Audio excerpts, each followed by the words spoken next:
Welcome, citizens of the Imperium, to Household Heresy, a beginner's guide to Warhammer 40k. Through this Voxcast, we'll be learning about the lore and history of the Warhammer 40k universe.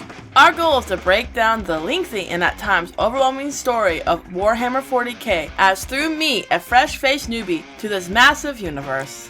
I'm Sorcerer John Mark. And I'm Apostle Michelle. And today we're going to be discussing Chaos and the Warp.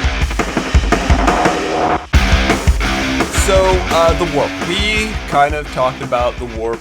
I know some stuff about the Warp. Yeah, because it was the Realm of Souls, It's and like then... Emotion Land? I don't know. You're not all that far up. It's basically this big, roiling realm of emotion and psychic energy and thoughts. Couple things that I need to amend. So I wasn't entirely clear on what Warhammer... Yeah, what 40k views the soul as. And I was wrong on one point. Technically you can't really survive without a soul. Things like the Necrons, they survive without a soul because they're robots. They're robots. Demon princes actually have their soul taken out of them, and the Chaos God replaces it with like warp, like just a big ball of warp energy. Okay. But really, the soul is very similar to what we think of it in Judeo-Christian. You know, your psyche, your unit, your essence. But in the 40k universe, it's a physical thing. Okay. Like, it's something that you can actually, it's not this ethereal, otherworldly thing. It's something that can be measured and quantified and manipulated with, which is why the Catan were able to eat all those souls during the War in Heaven. So that's kind of what the soul is, and different souls can shine brighter or dimmer in the Warp. Okay? The Warp being a reflection of all of that is kind of... Are Sakura's really bright in the Warp? Yes. I thought. I don't know why I remember that from our stint in...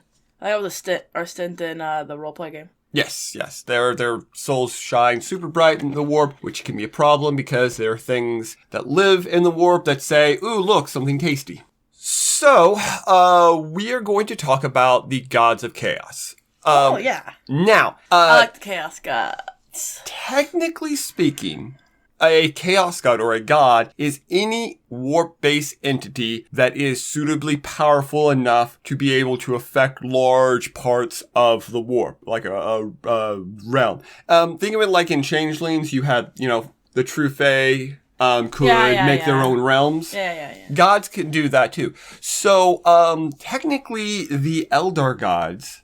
before they all got eaten, would have been Chaos Gods, because they were warp entities that could affect and control large areas of the warp. Mm-hmm. When most people think of the Chaos Gods, what they're thinking of is a specific group of them called the Ruinous Powers. And that's the ones we're going to cover today. The Ruinous Powers. The Ruinous Powers, yes. So most people, and myself included for a long time, thought that the first of the Ruinous Powers to emerge from the Warp was Nurgle. He's called Grandfather Nurgle.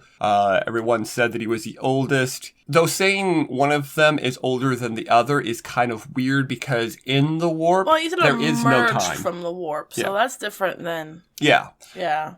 So when I say emerge from the Warp, what I mean is like the thoughts and the emotions and all of the potential for these different entities to be was already swirling around. It's just, when I say they emerge, it means all of those thoughts, emotions kind of coalesced and became something physical. Something semi-sentient. Mm-hmm. So a lot of people thought that it was Nurgle, and I think that might be because Warhammer 40k and Warhammer Fantasy use the same 4 Chaos Gods. We do. And I think in Fantasy, Nurgle was the first one. But in 40k, it's actually corn. Okay. Not the grain. I like corn. Yes. With butter and salt. I can't eat corn. Why not? It hurts my teeth. You can eat corn off the cob. I can eat it off the cob, but that's how we eat it. Yeah, but I also don't like it. So That's stupid. Corn's delicious. I don't understand. So it was actually Khorne was the first to actually emerge from the warp. Khorne is the god of battle, bloodshed, murder, conquest, and Corn. No, The crop. not the crop. He's a war god, obviously. Commanding his followers to conquer the worlds, drive their enemies before them, hear the laments what happens of the if you beat women. up everybody? Then you fight each other. Okay. I don't know. It's literally, they're in sort of the same category as the orcs, where they just are commanded to, war and slaughter and all of that kind of stuff. He probably has some of the most memorable battle cries. Yeah. Blood for the blood god, skulls for the skull throne. Most people know. Who has a skull throne? That's Khorne's throne. He sits on a throne of skulls. That's lazy. He should be out there fighting. I suppose, yeah. Maybe he doesn't actually sit there, but it's nice to have it in case you do want to come home and sit. Just like They don't go home. They have to go fight. That's true. I don't know. But again, warp entities, they can be out fighting and sitting on a skull throne at the same time because I don't know. Yeah. So his followers are ordered to conquer in his name. He doesn't actually have a lot of temples built to him, and in fact, they keep breaking them. Actually, yeah, kind of. So Khorne actually does not want any temples or effigies built in his name because doing such doing such would take away from slaughter and battle and war. FOE. Okay. I know the gods. A lot about the gods because they're about the only thing that had interest in me. Orcs and the bad doom gods that everybody hates and is trying to fight. The interesting stuff. Okay. Speaking of orcs, there's actually a bit in the lore about Khorne actually really liking one particular group of orcs, and how they would just battle and rage and slaughter. And so he's like, I like these boys. I'm going to take them. And so he took them my all. Orc boys. And he made like a little battleground for them where they can fight each other, and then in the morning they're resurrected and they slaughter and kill each other in the daytime and come back to life, and they are the happiest of orc boys now. Well, at least the Khorne seems the nicest then. The one thing that I can say good about him is he is the god of bloodshed, murder, rage, all of that, but he's also the god of honorable battles. Okay. Khorne does not want his... He's also the most boring. He doesn't want his followers to use underhanded techniques. He wants them to conquer their enemies by their own strength and might, which puts him sometimes at odds with Tzeentch, who's all about, stab him in the back, use every underhanded trick. He detests sorcerers. The reason why I make that distinction is because sorcerers are actually different from psychers slightly. He detests sorcerers and has none of them in his army. He also does not delight sorcerers in... are different than psychers, yes. What are sorcerers? Do they have magic? Kind of. So a sorcerer... I thought there wasn't really magic. I thought it was all psychic stuff. Well, it is, but a psyker has to call upon the warp. Like, a psyker's brain is different from a non-psyker's brain, right?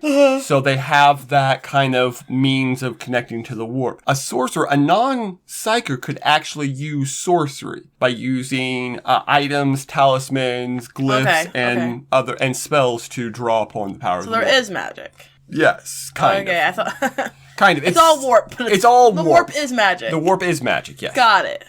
Apart from being honorable in battle, he also does not delight in overly drawn out deaths. Like he's not going to shoot you in the kneecap and watch you, walk around in circles for an hour before killing you. Not so much out of any kindness or desire to give a quick, painless death, because he definitely doesn't want that. Painful, quick deaths are great. But the time used to sit around torturing somebody is time wasted where you could be, warring and slaughtering. Yeah, I get it. He's a very impatient god. I can get that. He's got the ADHD thing.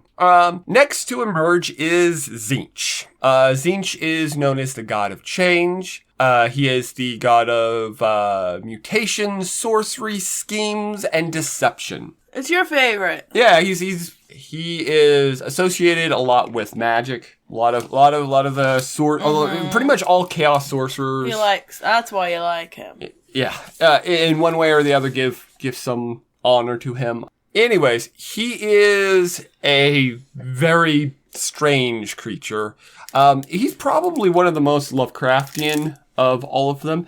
Where Khorne vaguely has a form that you could understand. He's described as being this big, muscle-bound creature with, fiery red skin and brass armor. And, you can kind of put a visual of like a war god, Is he hot? there. Well, I mean, he's on fire, so yes. It's kind of hot. Yeah. Contrastly, Tzeentch kind of has a form, but no, he doesn't, because he's constantly changing. All of his, I'm just not into the skull aesthetic. He doesn't, his followers don't really have, real concrete forms, constantly warping and changing, growing mouths in places you wouldn't think mouths should be, eyes. Again, very... That's a Tzeentch sorcerer. Very, Sorry, I'm looking at pictures. Very Lovecraftian in his kind of design. He is constantly scheming against not only his fellow god. He's constantly going, yes, yes,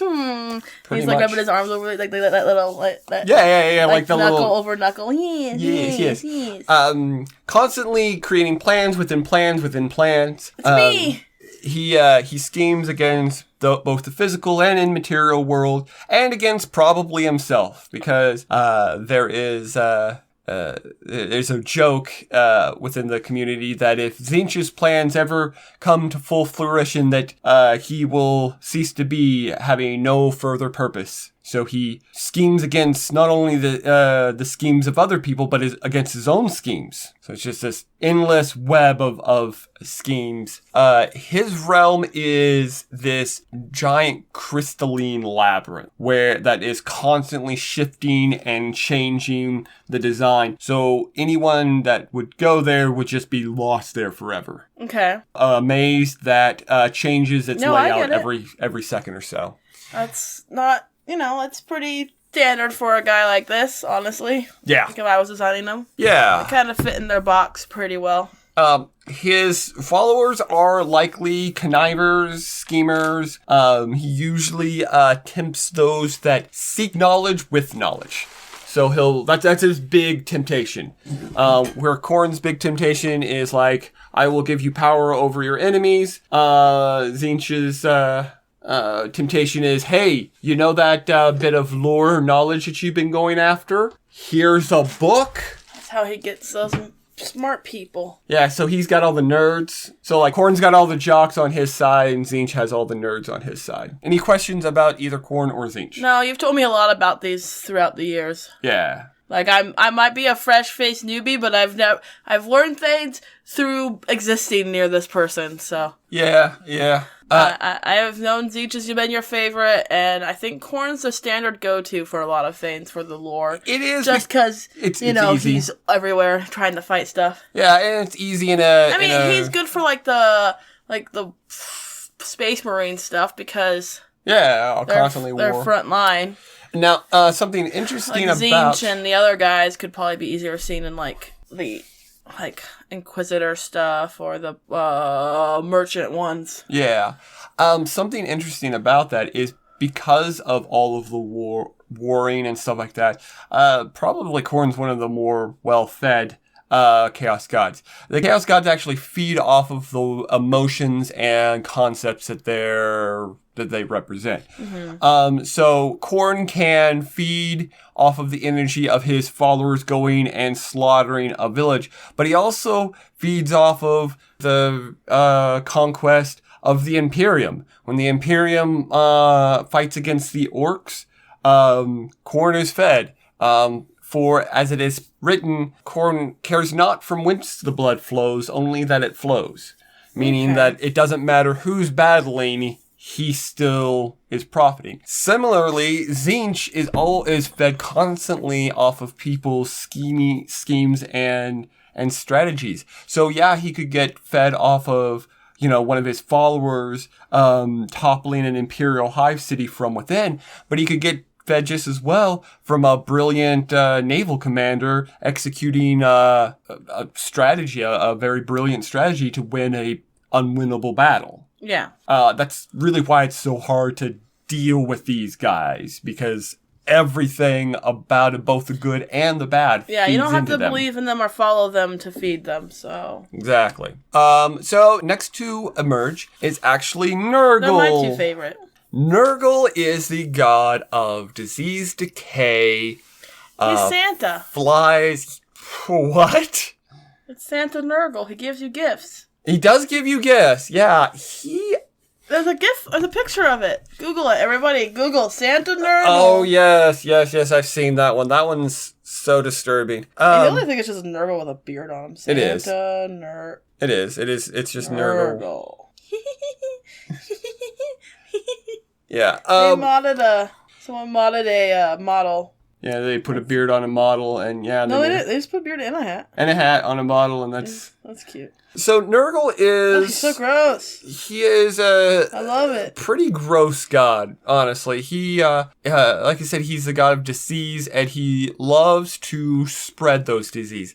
Unlike Tzeentch or Khorne, who has a very dispassionate view on the mortals that serve them, Khorne just, treating his followers like you or I would treat our soldiers in an RTS game, I love every soldier. I love and care, and No, you don't. We have great benefits. No. And we always select all and then throw them at... make sure their families get their dog tags, and we make sure their families know, and the families get great benefits when their loved one dies before we draft their children back into battle. I'm sure. So while Khorne treats his people as disposable, and again, doesn't care who's dying as long as people are dying, and Tzeentch treats all of his followers like pawns on a chessboard, Nurgle genuinely cares for his followers. He is very... That's why I like Nurgle. He's so gross. Like, everything else about him's so gross, but I like his personality. He's very...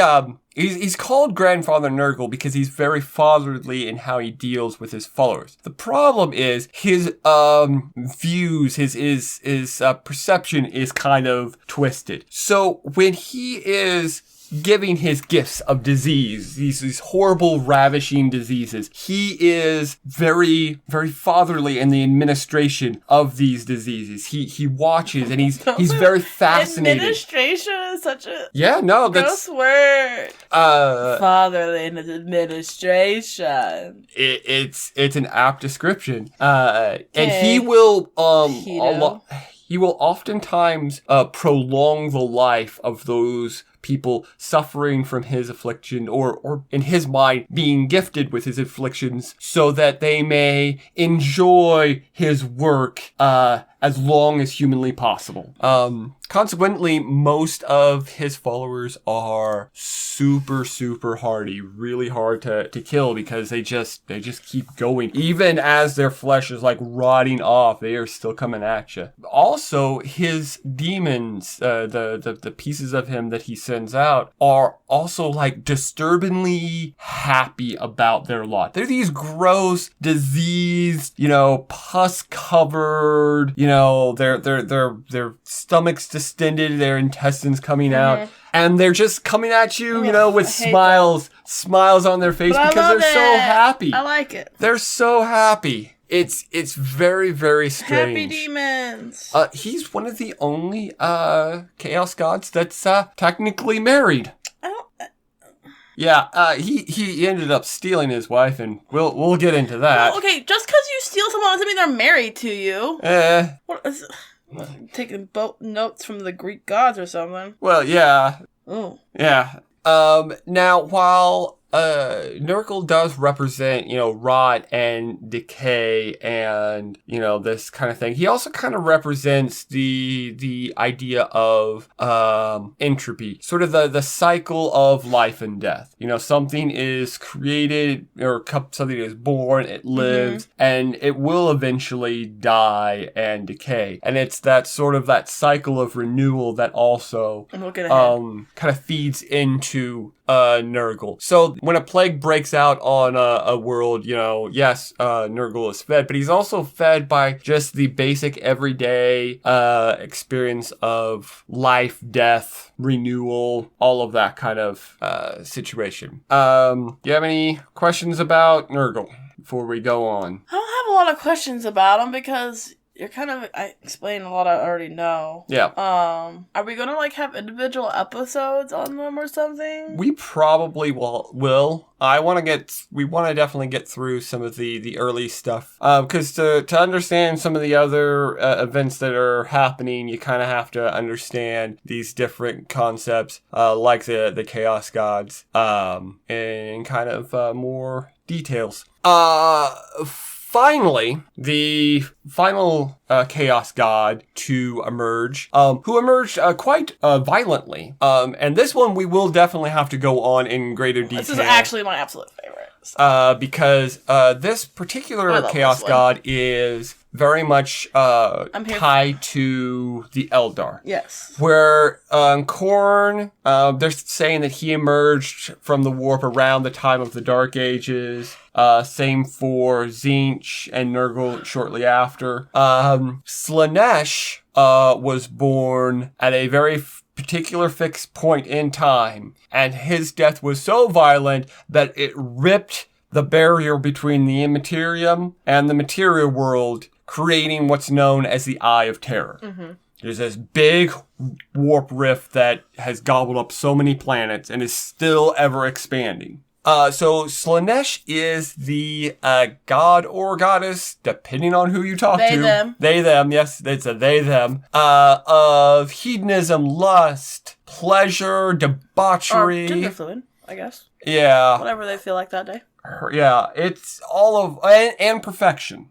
That is another one of Slaanesh's things. Assuming Slaanesh and Nurgle don't get along very well.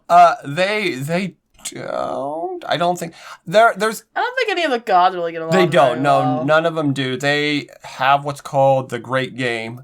They have all four come together to deal with certain issues, which we will talk about later. They have to be pretty major. Slaanesh is the horny god. Yeah. So Slaanesh, his followers are usually found within sort of the aristocratic parts of world. Mm-hmm. Pleasure, any place that has these sort of pleasure cults, where they just sort of, whatever feels good, do that. The problem with Slaanesh is, yes, Slaanesh encourages you to feel pleasure, but Slaanesh always wants you to go one step further. And the more you indulge in the gifts of Slaanesh, the more numb you become to normal pleasures. Yeah. So it's literally like a drug. You just get more extreme. More and more extreme. Nothing's enough, and then you start doing terrible things to yourself. Yeah, and/or others. In fact, the Slaanesh. You're basically Dorian Gray. Yeah, basically. Many of Slaanesh's worshippers will wear just horribly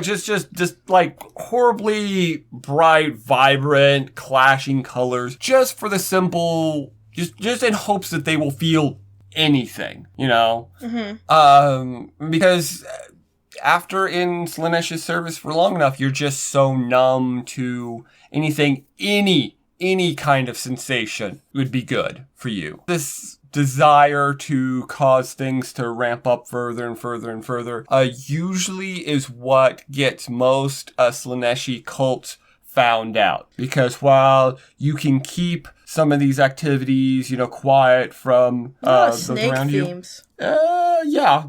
Phallic symbols. Snakes aren't phallic. Just because you're a tube doesn't make you phallic. Leave snakes alone! I feel bad. We're so mean to snakes. Yeah, we are. Yeah. What? Oh, the snake has boobs. Of course it does. So as these things, a small pleasure cult might start out, being very easy to hide because you're in closed doors. Yeah. But as, things get more and more extreme, you also get more and more daring with things. It usually is what causes the whole thing to collapse. Usually around the time that your drunken orgy ends up with your members running out into the street and starting to, murder bone everyone. Yeah. Don't say murder bone. You're gonna get demonetized. Demonetized. It's better than what most people. I suppose. That's so, the name of your episode. Murder bone. Murder bone. Now, while Slaanesh is this, horrible, debaucherous deity, Slaanesh can get fed from that, but also just from simple pleasures, just not as much. So the simple act of, an artist being satisfied with their work, or the pleasure that someone gets from just being in good company. Any type of pleasure like that. It's like no-win situations with these guys, huh? Huh? There's like no-win situations with these guys. There really isn't. You just don't feel anything. Well, that's kind of why the ecclesiarchy is the way it is. Is they're trying to starve out the chaos gods, but it's a pointless. You can't stop people from feeling unless you I guess you can lobotomize all of them, but even then, that doesn't completely do it. Yeah. And it's just kind of, I don't know. I feel like there should be something if you're good feeling should be because they feel like such the antithesis of taking the extreme and going so bad, the bad way with things. If you're using those emotions for the right way in moderation and carefully and growing the universe into a better place, I feel like that should be their opposite, but instead they get that from that too because it's still feeling that emotion. Well, we're gonna talk about the opposite coming here in a little bit. Okay. But we do have one more chaos god. What? One more ruinous power. But there was 4. There is kind of a fifth. Oh wait, the Emperor. No. Are you sure? I thought the Emperor was there was a theory that the Emperor was the chaos god of order. The Emperor, yes, but we're not talking about him yet. We're going to talk about Malice or Malal. So You don't Malice. have him in your notes. I didn't put him in my notes. How am I supposed to cheat? Because anyway, continue. Yeah. So this is one you have not heard of. No, I haven't. Malice is the chaos god that represents chaos's self-destruction. Okay. Malal is a minor. Malal. Or Malice is Lamau is considered. Laughing Lamau. Yeah, he's considered a minor chaos god. And one that is hated amongst all other chaos gods because he will fight with both the material world and with the other chaos gods and their schemes. He literally represents the force that is the self-destructive nature that is chaos. Now there are some theories around the creation of Malice. One is that during the initial Great Crusade, when the Imperial truth was being announced, basically when the Emperor was going around and trying to get rid of all religion, that he was literally creating a god of unbelief, which was Malice. Mm-hmm. So the idea, because remember, the Chaos Gods are basically just this collaboration of thoughts and emotions and stuff like that. So the collective unconscious of every sentient being in the entire Milky Way galaxy is what these guys are made of. So if you could get all the people of the Imperium to literally to all, come together and say, we are all atheists, but not just okay, I just don't believe in a god, but that militant atheist where not only do I not believe in a god, screw you for believing in one. Yeah. Okay. Which honestly ends up being kind of a religion of its own. Yeah. It's understandable why something that is this antithesis. Oh, it made someone mad somewhere. Anyway, continue. I'm sure. It's understandable why that kind of emotion, especially the emotion that goes into that, could birth this other chaos god, which is the antithesis of everything that the chaos gods stand for. The other theory is that Malice is just a product of what the Chaos Gods, the extreme, like you were saying, that extremeness of things. Nothing can be in moderation. Everything has to be in super excess. Yeah. And the natural... I feel like I have heard of this before, but I don't think you ever gave it a name. I think you just talked about it before. Yeah. So, and it doesn't have a form or anything. It's just kind of like... It kind of does, but kind of doesn't. It hasn't... I don't think it has emerged from the warp as strongly as the other four. It does have followers, though. There's actually a Space Marine Legion. So, Renegade Chaos God of the hierarchy of the Hierarch and Anarchy and Terror, who appeared in early editions of the fictional universe, 440C and 140K. Yep. Of the name of Malau. Malau. Yep. You should have wrote it down. You're saying his name wrong. No, it's pronounced Malau or Malice. Different people pronounce it different ways. Okay, I guess it's got a totally different thing when I do that. Malau fanfiction! What? Okay, I don't know why that came up. Anyways. Ooh. So, like I said, he does have followers. There are worshippers of him. Why would you worship him? The Sons of Malice, Space Marine. I feel like, he even has Space Marines? Mm-hmm. He has there's a Chaos Space Marine that specifically worships him. And There's a Chaos Space Marine? Case Marine, warband. Okay, it's just one dude. Just one dude.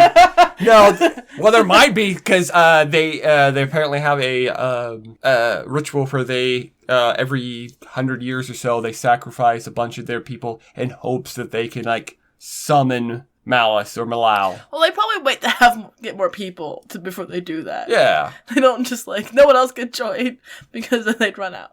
Yeah. So, okay. Any questions on the Chaos God? I've already asked some. I think I'm good. Any questions on Malice? No. He's an interesting one. He's okay. He's an enigma. He's not as cool as Slanesh. I'm not gonna tell you why. I like my snakes with titties. I'm kidding. All right. I'm kidding. On that note, I think we're going to wrap this one up. Thank you all for listening. If you like what you heard, don't forget to subscribe, leave comments, and ring that bell. I'm John Mark. And I'm Michelle. And thanks for listening to Household Heresy. And remember, don't get slurped.